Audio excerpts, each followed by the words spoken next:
بسم اللہ الرحمن الرحیم۔ محترم ناظرین السلام علیکم۔ معراج کا واقعہ حضور صلی اللہ علیہ وآلہ وسلم کی زندگی کا ایک بہت اہم حصہ ہے۔ اس سفر میں جبرائیل علیہ السلام کی رہنمائی سے حضور صلی اللہ علیہ وآلہ وسلم نے مقدس روحانی مقامات پر سفر کیا۔ معراج کا پہلا حصہ اسرا ہے، جس میں حضور صلی اللہ علیہ وآلہ وسلم کو مکہ سے بیت المقدس منتقل کیا گیا۔ وہاں حضور صلی اللہ علیہ وآلہ وسلم نے انبیاء کے ساتھ ملاقات کی اور نماز قائم کی۔ دوسرا حصہ معراج ہے، جس میں اللہ تعالیٰ کی ذاتی حضوری کو نوازا گیا اور حضور صلی اللہ علیہ وآلہ وسلم نے اللہ تعالیٰ کی بہترین مخلوق کی عظمت، رحمت اور جلال کو دیکھا۔ یہ سفر اللہ تعالیٰ کی آئینی اور روحانی علوم کا ایک بہت ہی عظیم واقعہ ہے، جو اسلامی تاریخ میں انتہائی اہمیت کا حامل ہے۔ آج کی اس ویڈیو میں ہم اس عظیم سفر کے پہلے حصے یعنی اسرا کی بات کریں گے۔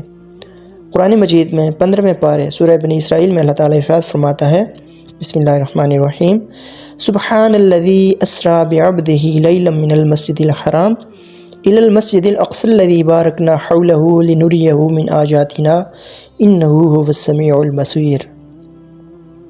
پاک ہے وہ ذات، وہ اللہ تعالیٰ جو اپنے بندے کو رات ہی میں مسجد حرام سے مسجد اقصی تک لے گیا، جس کے آس پاس ہم نے برکت دے رکھی ہے، اس لیے کہ ہم اسے اپنی قدرت کے بعض نمونے دکھائیں۔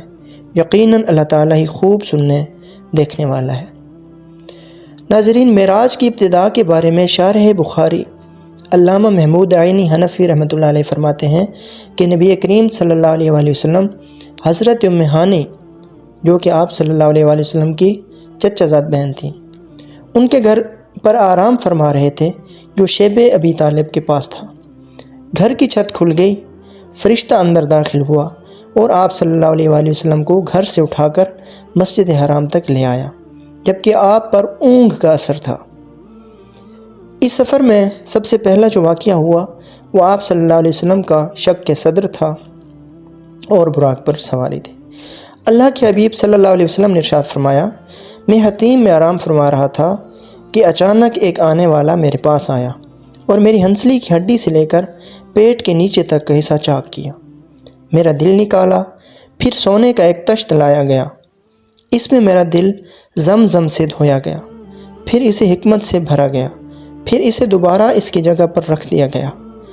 پھر میرے پاس سفید رنگ کا ایک جانور لایا گیا، جو خچر سے چھوٹا اور گدھے سے بڑا تھا۔ میں اس پر سوار ہو گیا۔ اس کے بعد مسجد حرام سے نکلنے کے بعد 3 مقامات پر آپ صلی اللہ علیہ وسلم نے نماز ادا فرمائی۔ تو براق پر سوار ہونے کے بعد بیت المقدس کی طرف آپ صلی اللہ علیہ وسلم کا سفر شروع ہوا۔ اس دوران آپ صلی اللہ علیہ وسلم نے مختلف مقامات پر نماز ادا فرمائی اور مختلف مشاہدات بھی کیے۔ ان میں سے چند کا ذکر کیا جاتا ہے۔ آپ صلی اللہ علیہ وسلم نے بیت المقدس کی طرف جاتے ہوئے دوران سفر 3 مقامات پر نمازیں پڑھیں۔ چنانچہ آپ صلی اللہ علیہ وسلم کا ارشاد ہے کہ دوران سفر ایک مقام پر حضرت جبرائیل علیہ السلام نے عرض کیا، اتریے اور نماز پڑھ لیجئے۔ میں نے اتر کر نماز پڑھی۔ پھر عرض کیا، معلوم ہے کہ آپ نے کس جگہ نماز پڑھی؟ پھر کہنے لگے، آپ نے طیبہ یعنی مدینہ پاک میں نماز پڑھی، اسی کی طرف آپ کی ہجرت ہوگی۔ پھر ایک اور مقام پر عرض کیا کہ اتر کر نماز پڑھ لیجئے۔ میں نے اتر کر نماز پڑھ لی۔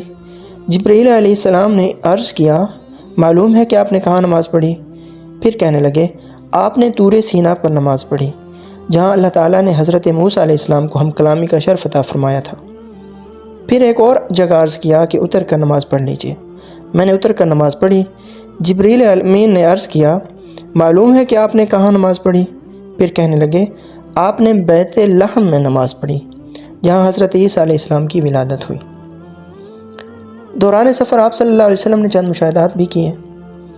تو آپ صلی اللہ علیہ وسلم نے بیت المقدس کی طرف جاتے ہوئے راستے کے کنارے ایک بوڑھی عورت دیکھی۔ حضرت جبرائیل امین سے دریافت فرمایا، یہ کون ہے؟ عرض کیا، حضور بڑھے چلیے۔ آپ صلی اللہ علیہ وسلم آگے بڑھ گئے۔ پھر کسی نے آپ کو پکارا اور کہا، ہلم یا محمد، یعنی اے محمد ادھر آئیے۔ حضرت جبرائیل امین نے پھر وہی عرض کیا کہ حضور بڑھے چلیے۔ آپ صلی اللہ علیہ وسلم آگے بڑھ گئے۔ پھر ایک جماعت پر گزر ہوا انہوں نے آپ کو سلام عرض کرتے ہوئے کہا، السلام علیک یا اول، السلام علیک یا آخر، السلام علیک یا حاشر، یعنی اے اول آپ پر سلامتی ہو، اے آخر آپ پر سلامتی ہو، اے حاشر آپ پر سلامتی ہو۔ حضرت جبرائیل علیہ السلام نے عرض کیا، حضور ان کے سلام کا جواب مرحمت فرمائیے۔ آپ صلی اللہ علیہ وسلم نے سلام کا جواب ارشاد فرمایا۔ اس کے بعد مسلسل 2 جماعتوں پر گزر ہوا تو وہاں بھی ایسا ہی ہوا۔ اس کے بعد آپ صلی اللہ علیہ وسلم کی بیت المقدس آمد ہوئی۔ ایک روایت میں ہے کہ حضور انور صلی اللہ علیہ وآلہ وسلم نے بیت المقدس میں باب یمانی سے داخلہ فرمایا، پھر مسجد کے پاس آئے اور وہاں اپنی سواری باندھ دی۔ آپ صلی اللہ علیہ وسلم ارشاد فرماتے ہیں، میں نے براق کو اسی حلقے میں باندھا جہاں انبیاء کرام علیہم السلام اپنی سواریاں باندھا کرتے تھے۔ پھر مسجد میں داخل ہوا اور 2 رکعتیں پڑھیں، پھر باہر نکلا تو بخاری شریف کی روایت کے مطابق یہاں آپ کے پاس دودھ اور شراب کے 2 پیالے لائے گئے۔ آپ نے انہیں ملاحظہ فرمایا، پھر دودھ کا پیالہ قبول فرما لیا۔ اس پر حضرت جبرائیل علیہ السلام کہنے لگے، الحمدللہ الذی ہداک للفطرۃ لو اخذت الخمر غوت امتک، یعنی تمام تعریفیں اللہ تعالیٰ کے لیے ہیں جس نے آپ صلی اللہ علیہ وآلہ وسلم کی فطرت کی جانب رہنمائی فرمائی۔ اگر آپ صلی اللہ علیہ وآلہ وسلم شراب کا پیالہ قبول فرماتے تو آپ صلی اللہ علیہ وآلہ وسلم کی امت گمراہ ہو جاتی۔ یہ روایت صحیح البخاری میں ہے۔ اس کے علاوہ جو پیچھے 3 مشاہدات ہوئے تھے ان کی تفاصیل کچھ یوں ہیں کہ آپ صلی اللہ علیہ وسلم کے بیت المقدس پہنچنے کے بعد حضرت جبرائیل علیہ السلام نے عرض کیا، وہ بڑھیا جس نے آپ کے راستے کے کنارے ملاحظہ فرمایا تھا وہ دنیا تھی، اس کی صرف اتنی عمر باقی رہ گئی ہے جتنی اس بڑھیا کی ہے۔ جس نے آپ کو اپنی طرف مائل کرنا چاہا تھا وہ اللہ تعالیٰ کا دشمن ابلیس تھا، چاہتا تھا کہ آپ اس کی طرف مائل ہو جائیں۔ جنہوں نے آپ کو سلام عرض کیا تھا وہ حضرت ابراہیم علیہ السلام، حضرت موسیٰ علیہ السلام اور حضرت عیسیٰ علیہ السلام تھے۔ اس کے بعد نبی کریم صلی اللہ علیہ وآلہ وسلم نے انبیاء کرام علیہم السلام کی امامت کروائی۔ یہ سفر کرتے کرتے ہمارے پیارے آقا صلی اللہ علیہ وآلہ وسلم بیت المقدس تشریف لائے، جہاں مسجد اقصیٰ میں انبیاء کرام علیہم السلام کی امامت فرمائی۔ چنانچہ آپ صلی اللہ علیہ وسلم فرماتے ہیں کہ جب میں بیت المقدس میں آیا تو انبیاء کرام جمع تھے۔ حضرت جبرائیل علیہ السلام نے مجھے آگے کیا تو میں نے ان کی امامت کی۔ اس کے بعد کچھ انبیاء نے خطبے ارشاد فرمائے۔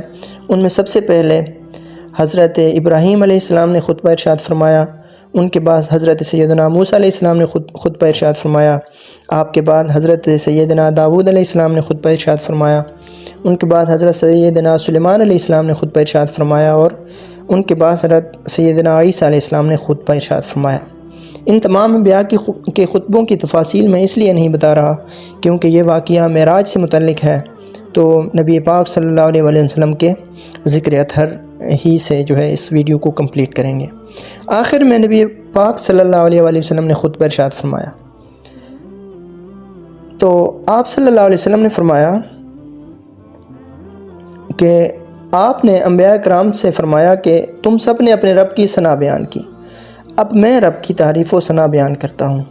پھر آپ نے اس طرح خطبہ پڑھا، تمام تعریفیں اللہ کے لیے ہیں جس نے مجھے تمام جہانوں کے لیے رحمت اور تمام انسانوں کے لیے خوشخبری سنانے والا اور ڈر سنانے والا بنا کر بھیجا، مجھ پر حق و باطل میں فرق کرنے والی کتاب کو نازل فرمایا جس میں ہر شے کا روشن بیان ہے، میری امت کو لوگوں میں ظاہر ہونے والی سب امتوں میں بہترین امت بنایا، درمیانی امت بنایا اور انہیں اول بھی بنایا اور آخر بھی بنایا، میرے لیے میرا سینہ کشادہ فرمایا، مجھ سے بوجھ کو دور فرمایا، میرے ذکر کو بلند فرمایا اور مجھے فاتح اور خاتم بنایا۔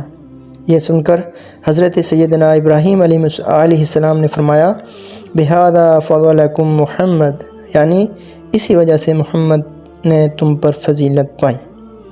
تو یہاں تک معراج کا سفر کا جو پہلا حصہ تھا اسرا وہ کمپلیٹ ہوتا ہے۔